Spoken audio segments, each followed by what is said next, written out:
அஸ்ஸலாமு அலைக்கும். Hi friends, எல்லாரும் எப்படி இருக்கீங்க? இன்றைக்கி செவ்வாய்க்கிழமை. இன்றைக்கான லன்ச் அண்ட் பிரேக்ஃபாஸ்ட் என்னென்னு பார்த்துடலாம். இன்றைக்கான பிரேக்ஃபாஸ்ட்டாக சோள மாவில் குழிப்பணியாரம் தான் செஞ்சுருந்தேன். நேற்றே இது செய்ய வேண்டியது, நேற்று மாவு புளிக்காதனால இன்றைக்கி செஞ்சாச்சு. இன்றைக்கி நல்லா மாவு புளித்து பணியாரம் நல்லா சாஃப்டாகவும் கிறிஸ்பியாகவும் சாப்பிட்றதுக்கு ரொம்பவே டேஸ்டியாக இருந்தது.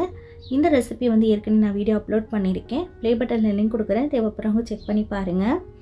இந்த பணியாரத்துக்கு கார சட்னி ரொம்பவே நல்லாயிருக்கும். இன்றைக்கி நான் பூண்டு கார சட்னி தான் செஞ்சுருக்கேன்.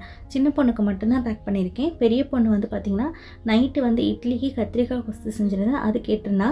இது கத்திரிக்காய் கொசுக்குமே அவ்வளோ சூப்பராக இருந்த இந்த பணியாரம். கண்டிப்பாக எல்லாருமே ட்ரை பண்ணி பாருங்கள்.